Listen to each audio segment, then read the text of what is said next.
मित्रांनो, आजच्या व्हिडिओचं नाव आहे गरम दूध प्या आणि निरोगी राहा. काय ते दोष. कित्येक लोकांना गरम दूध पिण्याचे फायदे माहीत नसतात. रात्री खूप थकल्यासारखे वाटत असल्यास गरम दूध प्यायल्याने थकवा कमी होऊन शांत झोप लागते.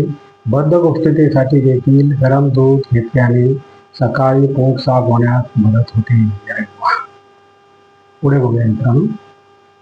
दूध कफकारक असते, त्यामुळे त्यात साखर घालणे टाळावे. Very good. साखर मिश्रित दुधातून कॅल्शियम तत्व नष्ट होते. साखरेऐवजी दुधात मध, मनुके किंवा खडीसाखर घालून पिणे लाभदायक असते. Very good. गरम दुधात प्रोटीन आणि व्हिटॅमिन्स अधिक प्रमाणात असतात, त्यामुळे आहारात रोज दुधाचा समावेश आवश्यक आहे. सकाळी 1 कप दूध घेतल्याने मांसपेशी मजबूत बनतात. Very good. संवेदनशील दातांसाठी गरम दूध फायद्याचे आहे. गरम दुधात कॅल्शियम, आयोडीन, फॉस्फरस असते, जे दातांसाठी आणि हिरड्यांच्या मजबूतीसाठी उपयुक्त असते. Very good. गरम दूध मानसिक तणावापासून देखील मुक्तता देते. खूप थकवा जाणवत असेल तर गरम दुधाचे सेवन केल्याने शरीरात ऊर्जा निर्माण होते. महिलांना मासिक पाळीच्या वेळी त्यांच्या मूडमध्ये अचानक बदल जाणवतात, ग्लानी येते. अशा वेळी 1 ग्लास गरम दूध घेतल्याने ग्लानी दूर होऊन शरीराला आराम मिळतो. Very good. कॅन्सरसारख्या आजारात रुग्णांना पूर्णपणे कॅल्शियम मिळत नाही, त्याचे दात दुर्बळ होतात, त्यामुळे जेवण व्यवस्थित घेऊ शकत नाही. यासाठी पूरक अन्नाचे सेवन म्हणून रोज 1 ग्लास दूध घेणे आवश्यक आहे. अरे वा, छान. गरम दुधात असलेल्या अॅमिनो ॲसिड्समुळे शांत झोप मिळते आणि थकलेल्या मांसपेशींना चेतना मिळते. फारच छान. घशातील संसर्गाच्या वेळी गरम दुधाचा उपयोग फायदेशीर ठरतो.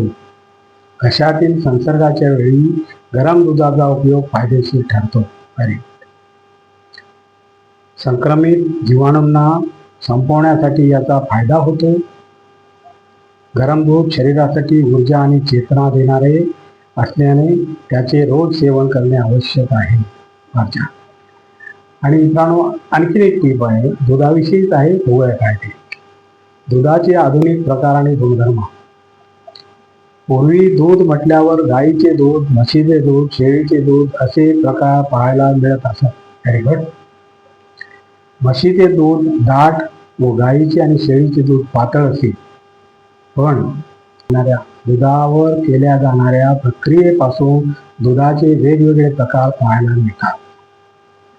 हे प्रकार कोणते व त्याचे गुणधर्म काय ते थोडक्यात पाहूया. Very good. टोक दूध. सामान्य दुधात स्निग्धतेचे प्रमाण 4% असते.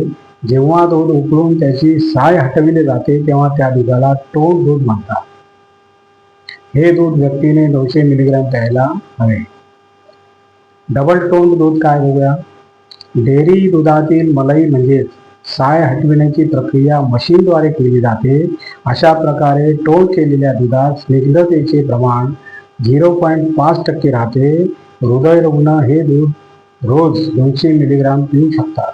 Very good. स्किम्ड एक तांत्रिक प्रक्रिया आहे, ज्याच्या साहाय्याने दुधातील स्निग्धतेचे प्रमाण कमी करून 0.1% पर्यंत केले जाते. वजन कमी करू इच्छिणाऱ्यांसाठी हे दूध पिणे चांगले असते.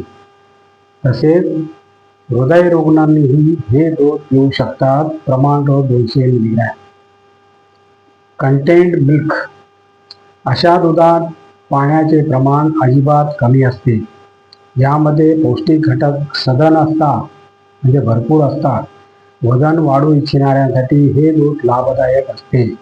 परंतु हृदयरुग्णांनी हे अजिबात पिऊ नये, कारण यात प्रोटीन्स, कॅल्शियम अशा पौष्टिक घटकासोबत स्निग्धताही दाट रूपात आढळते. हे प्यायल्याने ब्लॉकेज बनतात. अरे बापरे. Skim milk. हे स्लिम्ड मिल्कचे दुसरे नाव आहे. लोकांना आरोग्याविषयी जागरूक व सचेत बनवण्याच्या हेतूने डेअरी योजनांनी हे दूध टेट्रा पॅक मध्ये देण्यास सुरुवात केली आहे. पूर्वी हे पावडर रूपात उपलब्ध होते, पण लोकांना हे द्रव रूपात हवे असते. हे पिणे आरोग्यदायक असते. आणखीन एक टीप आहे मित्रांनो छोटीशी, ही पण बघूया. शरीरामध्ये ओमेगा 3 ची कमतरता चेहऱ्यावर कशी दिसून येते बघायला. ओमेगा 3 ची अल्ट्राव्हायलेट किरणांविरुद्ध त्वचेला रक्षण देण्याचे काम करते. परिणाम म्हणून उन्हामध्ये होणारे सनबर्न आणि स्किन रेडनेसच्या समस्येचा धोका घटतो. हे कोलेजन नावाचे प्रोटीन उत्पादन वाढविण्यास मदत करते. त्याच्यामुळे त्वचेची लवचिकता वाढते. ओमेगा 3 त्वचेवरील डाग दूर करण्याचे आणि चेहऱ्याचा रंग उधळण्याचे काम करते. कशापासून मिळते पाहूया. ओमेगा 3 ला हेल्दी फॅट्स म्हटले जाते.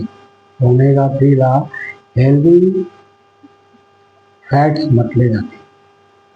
तुम्ही तुमच्या डाएटमध्ये हेल्दी फॅट्स युक्त पदार्थांचा समावेश करून ओमेगा 3 मिळवू शकता. तसे पाहिल्यास काजू, बदाम, पिस्ता या सगळ्यात हेल्दी फॅट्स असतात, पण सगळ्यात जास्त ओमेगा 3 फॅट्स ॲसिझम अक्रोडमध्ये असते.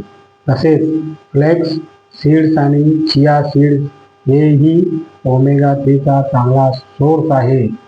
आणि अशा प्रकारे मित्रांनो आता आपला व्हिडिओ संपलेला आहे.